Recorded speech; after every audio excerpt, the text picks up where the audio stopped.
Why is it that some people rise in life, while others stay stuck in the same place forever? It's a question that stays with you, especially when you look around and see people starting from similar circumstances, yet ending up in completely different places.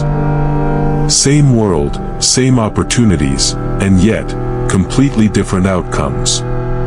Let me tell you a story that brings this idea to life. There were two boys growing up in the same neighborhood, walking the same streets, studying in the same schools, facing the same struggles.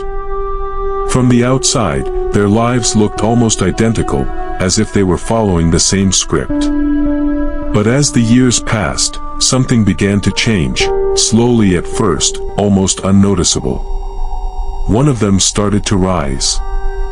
Opportunities seemed to find him, or perhaps he began to notice them more. He built confidence over time, took risks when others hesitated, and gradually started creating something meaningful for himself. The other boy, however, stayed where he was. He worked hard, no doubt about that, but there was always this feeling of being stuck, as if life was happening to him rather than for him. At first glance, it would be easy to assume that one of them was simply lucky, or maybe had better connections or hidden advantages. But if you looked deeper, beyond the surface, you would notice that the real difference wasn't in their circumstances, it was in their thinking. It was in the quiet, constant dialogue happening inside their minds.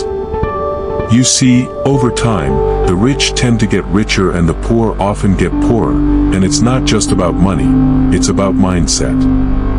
The boy who began to rise spent his time thinking about growth, opportunity, and possibility. Even when life became difficult, he would pause and ask himself, what's the next step? How can I improve? What can I learn from this? His mind was always searching for a way forward, always expanding. The other boy, on the other hand, lived in a different mental space. His thoughts were filled with what he lacked, what could go wrong, and the risks that might lead to failure. He focused on loss, limitation, fear, and doubt. And when your thoughts stay in that space long enough, your life begins to mirror it. It wasn't that he lacked ability or potential, and it certainly wasn't that he didn't try. It was simply that his thinking was quietly working against him, holding him back in ways he didn't even fully realize. This is the part most people overlook. If you change, everything begins to change for you. You don't have to fix the entire world outside you, and you don't need perfect conditions to begin. What truly matters is what's happening inside your mind. The moment you can clearly see, in your imagination, the person you want to become, and you begin, right now, to act like that person, to think like them, to make decisions the way they would, something remarkable begins to unfold. It doesn't happen overnight, and it doesn't make noise. But slowly, quietly, almost invisibly, you begin to transform into that version of yourself. Your confidence grows, your habits shift, and your direction starts to change.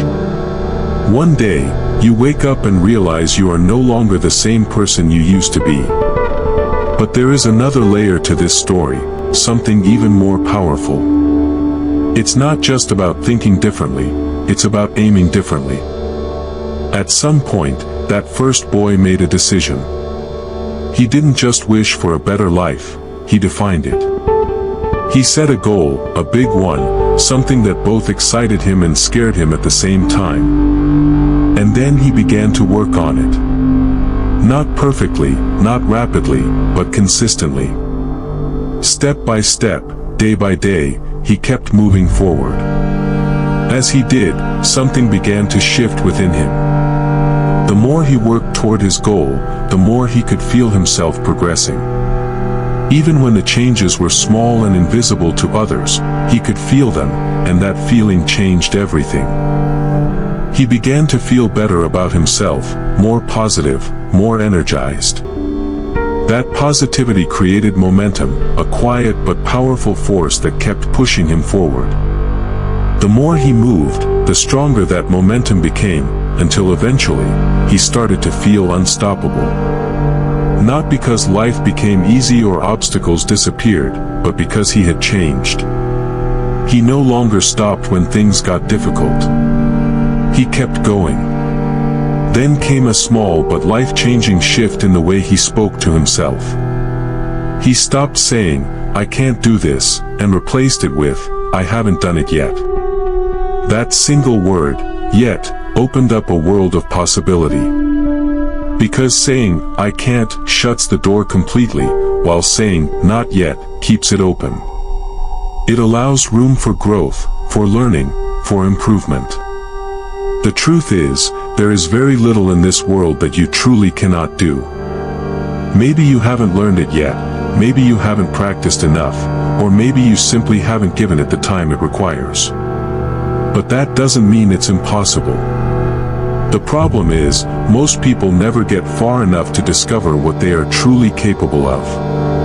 Our natural tendency is to doubt ourselves, to think of reasons why something won't work before we even consider why it might.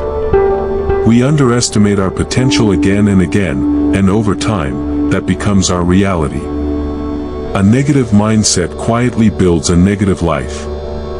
A negative mental attitude can lead only to one place: failure, not because you lack ability, but because you stopped believing in what's possible. So it's important to pause and remember this: you are where you are today, and what you are today, largely because of your mental attitude, because of how you think, how you respond to challenges, and how you see yourself in relation to the world around you. And here's the most powerful part of all: your mental attitude is the one thing you have complete control over. Not the economy, not other people, not circumstances, but your thoughts, your perspective, your response, that is entirely yours. Once you truly understand this, everything begins to change. Because success is not something that happens by accident. It doesn't appear out of nowhere. It must be planned, prepared for, and earned in advance. It is built in the quiet effort, in the unseen work, in the discipline that no one else notices. That's where success truly begins. So if you have big goals, hold on to them. Work on them every single day. Learn to feel your progress, even when it's small. Build that momentum and protect your mindset. And when doubt inevitably shows up, as it always does, don't say, "I can't." Instead, pause for a moment, take a breath, and remind yourself, "I haven't done it yet." Because in the end, the difference between those who rise and those who remain stuck is not luck or opportunity, it is the way they think, the way they act, and the choice they make to keep moving forward. In the end, life doesn't change in one big moment. It changes in small decisions, repeated every single day. It changes in the way you think when no one is watching, in the way you respond when things don't go your way, and in the belief you choose to carry about yourself even when doubt shows up. You don't need to be perfect to begin. You don't need to have everything figured out. You just need to keep moving forward, even if it's slow, even if it's uncertain. Because the truth is simple: those who rise in life are not always the most talented, but the ones who refuse to stop. So hold on to your goals. Protect your mindset. And remind yourself again and again, "I haven't done it yet." Because that one belief can quietly turn your limitations into possibilities, and your possibilities into reality. Keep going, keep growing, and never stop becoming the best version of yourself. And if you enjoyed this video, please don't forget to subscribe. If you like it, hit the bell icon so you never miss an update, and share it with your friends who might need this message today.